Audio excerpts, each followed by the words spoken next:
Ask yourself, who could I be if I was less tied to this thing, less sucked into this thing, and more present and focused with what's in front of me? For thousands of years, leaders have been turning to this secret weapon. They've been reading about it, they've been sharing it, they've been talking about it. They've been turning to Stoic philosophy to be better leaders.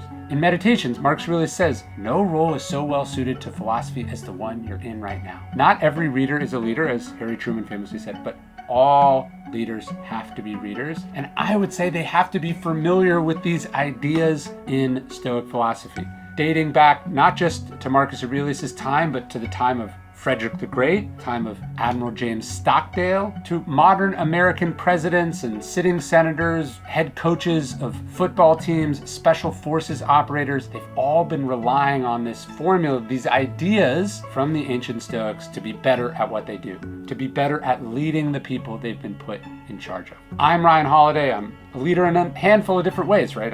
I run my own business and I'm a parent, right? And on this broad spectrum of different tasks and roles that I have in life, I have to lead people. And just as a human, I have to lead myself. And I turn to Stoic philosophy to be better at that. I've written my books now about ancient philosophy. I've been lucky enough to talk about it to the NBA, the NFL, sitting senators, and special forces leaders. And in today's episode, I want to give you some Stoic-based leadership principles, some lessons, some best practices from the Stoics that will make you a better leader. And a lot of this, by the way, comes from the Daily Stoic Leadership Challenge, which you can check out at dailystoic.com/lead. I'll talk more about that later. But if you want to be a better leader, Stoicism can teach you so much, and that's what we go into in the challenge and what we're going to talk about in today's video.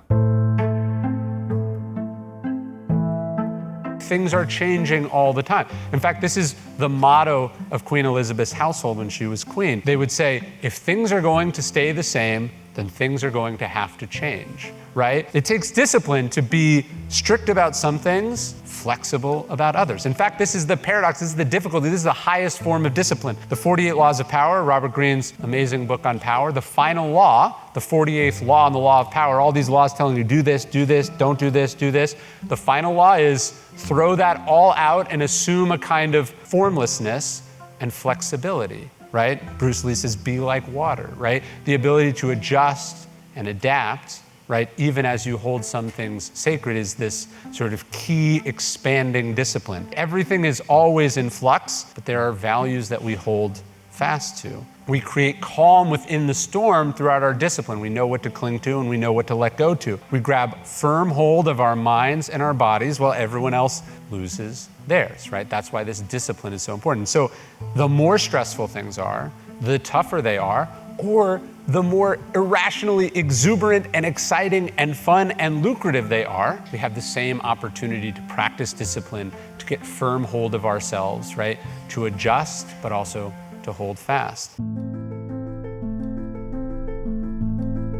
There's that expression, and excuse the gendered nature of it, but it only works this way if you rhyme. Happy wife, happy life, right? How do you think about leadership and their personal life, applying being a leader at home, applying having a balanced, happy home so that you're not bringing your garbage to the office and you're not bringing your garbage from the office home? So the first thing is, your job as a leader is to make really fast transitions. By that is, you play many different roles in many different places. Your job is not to carry the last conversation. So forget about, how happy things are. Your job is not to carry the last conversation to this conversation. If you're going to be entirely attentive to me, it's about our conversation. So even during the workday, you just had a conversation. We just did this conversation. Sure. You can't let that influence what's going to happen next by mood, by focus, by lack of focus, or everything else. Your job is to make fast transitions. Sure. And so you got to, if that means you need to settle yourself and sit out in your car for a couple of minutes before you walk in the house so you can now be dad, then that's what you need to do. Sure. But your job is not to walk into that house and carry with you forward anything that came from before. And that's about conversation. It isn't about happy. It isn't about, disappointment. It's about conversation. And because all of those things reside in conversation. So your job is to make transitions, fast ones, from conversation to conversation. I carry them forward. To me, reading is we're talking about books, reading is the way to not have to learn everything by trial and error. Right. General Mattis has talked about, people have been fighting wars for 5 or 10,000 years. They've been writing books about it for about 5 or 10,000 years. And he goes, if you're a leader of troops in battle, he says, it's unconscionable for you to try to learn lessons by experience. Right. Because that experience is paid for in the blood of other people, maybe even yourself, when someone else has been in more or less the same situation, not only learned a lesson, but then wrote a book about it, or someone wrote a book about that experience. And so, advice isn't just a nice to have thing. There's almost something selfish and reckless about not availing yourself of the fact that somebody, I like to say, somebody either smarter than you or much dumber than you has been in the same situation and you should benefit from what either of them did or what both of them did.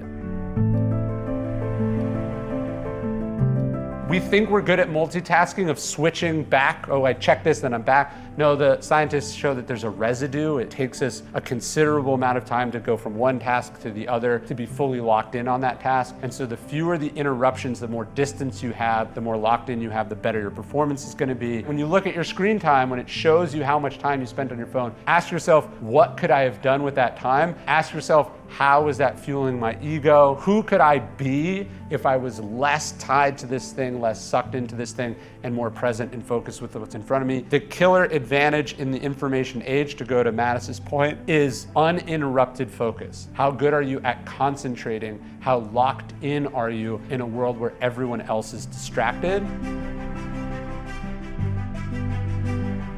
So, does the failure of the first business and having to sort of start over, were there any lessons you learned there that helped you in the listeria crisis? I've got to imagine you were more resilient the second go around. Yeah, I mean, I think just anytime you have a crisis, it always helps. And I've had, I was going to say unfortunately, but really fortunately, I've had a lot of crisis that I've been able to get through. And so, yeah, I mean, when we found a pint of ice cream with listeria in it in 2015, March 2015, I mean, it was the call that we didn't want to get, nobody wanted to get, and the bottom dropped out in a big way. So we really lost everything. We went from a $100 million valuation literally 3 weeks before to less than zero. And so over the next year, and actually several years, we had to climb back out of that hole, back up to where we are now. We learned a lot. I mean, I think that probably there was some resilience based on, from past experiences. But, really when that happened, it was like our first thing was prevent an outbreak, which we did. And then we looked around and we're like, oh shit, now we have to rebuild our entire company. And so then we just started working on that. But when you get to that place of nothing, or you're just at the bottom, you are also kind of given the permission to fight like hell. You know what I mean? To fight in a way that you would never fight in a normal situation. So there is something kind of really great about it. When you get into crisis, it really concentrates your values, your moral code, or whatever. It really you shed all of your excess and get to the core in a way that you would never do it in non-crisis times. My all-time favorite Marcus Aurelius story comes at the depths of the Antonine Plague, ravaged Rome. That's not even the only crisis that happens in his reign. There's a flood, there's a coup, there's an invasion. He's just besieged on all sides. Rome's treasury is depleted, things look very bleak. It's not clear even that the empire can continue. And so what does Marcus Aurelius do? He leads a 2-month sale of the palace furnishings. He sells his robes and his jewels. His wife sells their furniture. They sell down the palace furnishings to raise money. The idea being that the leader takes the hit first, that the leader eats last, as the expression goes. Marcus could have made this somebody else's problem. He could have denied that there was a problem. He could have kicked the can down the road. Instead, he stepped up and he did the hard thing. And he did the hard thing as a bit of demonstrative leadership. And to me, that's what I love about Stoicism. It's an interior philosophy, but it's designed to shape your actions in the real world where the stakes are really high. Marcus Aurelius wasn't a philosopher. He was a leader who happened to be a philosopher. People tend to have professional goals. I want to get to this rank. I want to make this amount of money. I want to have this kind of life. I think we're less likely, unfortunately, or less prone to creating goals for our personal life. One of the other interesting parts in meditations is Marcus says, you're trying to be a better wrestler, but not a better friend. He says, not a better forgiver of faults, not a better friend in tight places. And so I think the idea of like, well, what are you working on? Are you working only on your professional development? Are you also working on your personal development? And I tend to find that when we're working on both, they help each other. And I probably argue that personal development helps you professionally more than professional development transfers over personally. You have an interesting story in the book. You're talking about how collectively you and the men and women on the ship go, we're not going to lose our tempers at all. And you said you were sort of successful in that. I'm curious, how does one collectively manage the tempers of hundreds of people in very close quarters with each other? Number one, you set an example as the leader. And so job one is you don't lose your temper. And, you know, I'm no Albert Schweitzer. I'm no Mother Teresa. I'm like anybody else. I get frustrated and upset, but I have worked very, very hard over the course of my life not to allow my emotion to override my judgment. And I have found by observing other senior leaders who are prone to losing their temper, shall we say, that it never helps. Yes. It simply injects more chaos into what is already a frustrating situation. For me, you have to, as a leader, you have to try and let time slow down and understand what's happening. And that's in combat and it's in day-to-day operation. So number one, it's toned and set from the top. Number two, go to the most senior people on the ship and get their buy-in. So here you're talking about your number two, called an executive officer on a Navy warship, the second in command, your command master chief, the senior enlisted sailor on the ship, and your department heads, typically 4 or 5 people who are the next oldest people in the crew. So you get their very specific buy-in, and you are ruthless about enforcing it as a culture. You call out anybody who verges into that. And then third and finally, you indicate again and again and again to the sailors that we're not going to blow up. I expect you not to blow up. We're going to figure this out together. And that narrative is very, very important to solving the problem. Again, I've found this works very well in the heat of combat, and it works very well in the day-to-day maintenance of the ship.